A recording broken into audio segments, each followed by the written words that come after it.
Welcome to Barnstable Today. I'm Nick Cortez. The Town Council will work through a light agenda when it convenes for its regular meeting on Thursday night. Even so, this week's agenda does have a few interesting items to look out for, including a proposed regulatory agreement modification that would pave the way for a culinary school in downtown Hyannis. For more detail on Thursday night's Town Council agenda, we turn, as we always do, to Assistant Town Manager Tom Lynch for a preview.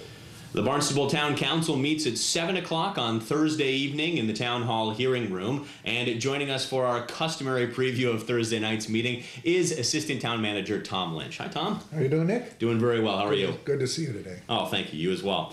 Now, a pretty short agenda for Thursday night's meeting, so let's see how many agenda items that we can get through and give everybody a little bit of a preview as to what's going on. First, under old business, there is an amendment to the general ordinances that the Town Council will consider. It deals with fines for violations at the shooting range. Tell me a little bit about this.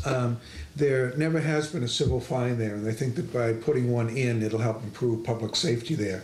And there was also a Supreme Court decision that was regarding public trust rights they want to take, that they were struck down. They want to take that out. So it's really to put in place a fine so that should there be violations, that have something to enforce and to protect public safety. What types of violations are we talking about here? I think, how people handle the weapons, whether they're shooting properly, whether they're following the rules of the shooting range, things like that. Okay, so it would actually put a monetary civil infraction on any types of not handling guns properly or whatever the case may be. That's certainly a worthwhile thing, I think. Yep. All right, moving on a little bit, there's an amendment to the administrative code which would add additional members to our golf committee in town. Well, this created a little controversy last time, and they decided to postpone action on this item because it came out of the appointments committee. They had some very qualified candidates, and through their discussion, I guess, on the whole issue, they started talking about, were 5 members enough? The golf committee was put together when you only had 1 golf course, now we own 2. And so they recommended adding 2 members, and some of the councilors said, well, gee, has this really been vetted through the golf committee, and shouldn't we have them in? So we expect that, I expect to see golf committee members or some statement from the golf committee around their position on this particular ordinance. Now, moving into the new business portion of the agenda, there is an amendment to the fee ordinance which would change only a couple of the fees for the town clerk and the town collector. And I'm sure they'll vet those, they'll explain what they are. I think on the town clerk side, she only expects an increase of revenues of around $1,000, but a tax collector, because of various demand fees that they might do, they could collect maybe $30,000 to $50,000 on fees. So and that would go back into the operations and maintaining of the tax collector's office. Now, I wonder why the council has to approve this, because for many of the fees, the town manager can approve them unilaterally. I think it's a separate elected office. I think that they have charter power over that, whereas there are other areas, operations that the town manager controls that don't have the same power. So. Okay.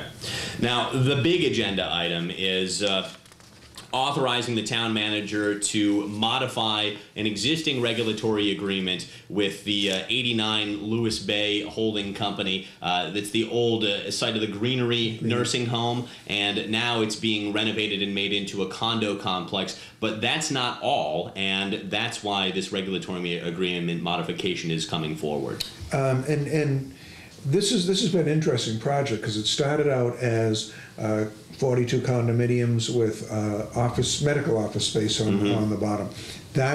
The developer, midway through the process, thought, well, maybe I'll do an assisted living, and came back to the planning board and talked about that. Now has gone back and done a wonderful job of renovations on creating condos there, and I think the building looks very nice in the corner of Lewis Bay Road and South Street there.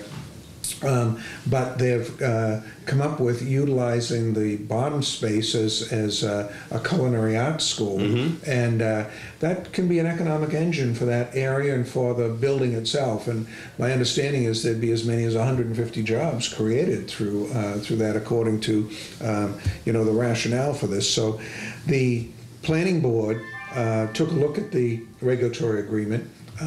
They had a public hearing on it and quite a bit of discussion. They have voted in favor of that, moved it forward to the the town council. So the town council on Thursday will be looking to hear from the developer, to hear from the planning board.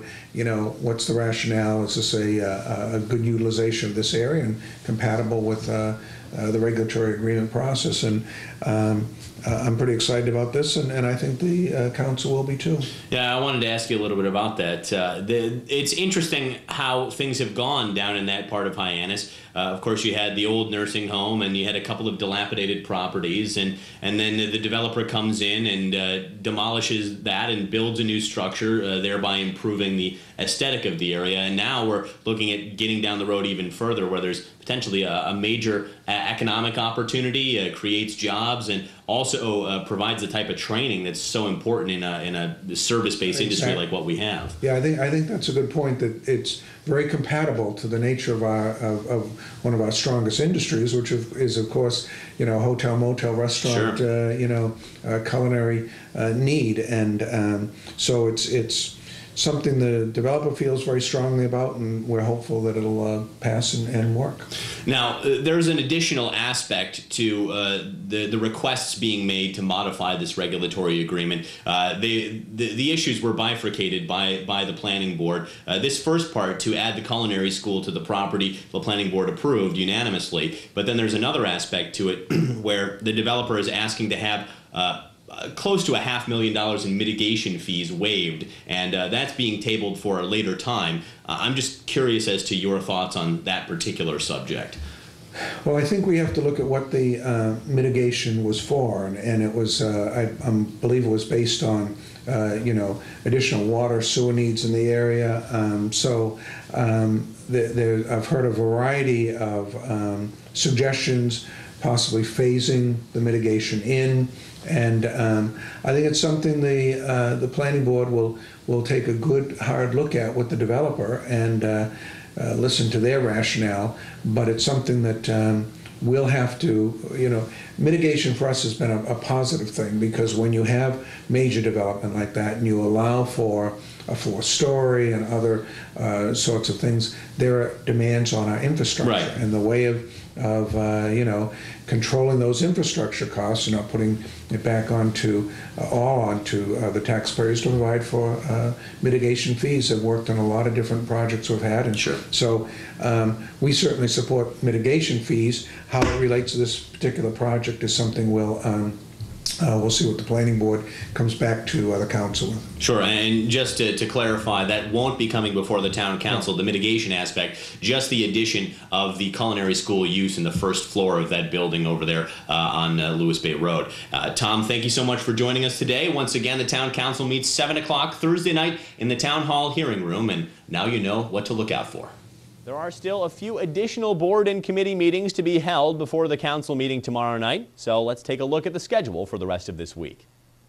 On Wednesday, February 2nd, the Zoning Board of Appeals meets in the Town Hall hearing room at 7 p.m. Also at 7, the Hyannis Main Street Waterfront Historic District Commission meets in the Selectmen's Conference Room. On Thursday, February 3rd, the Barnstable Historical Commission meets in the Selectmen's Conference Room at 4 p.m., and at 7 p.m., the Town Council meets in the Town Hall hearing room. Well, that's all for now. I'm Nick Cortez, and we'll see you next time on Barnstable Today.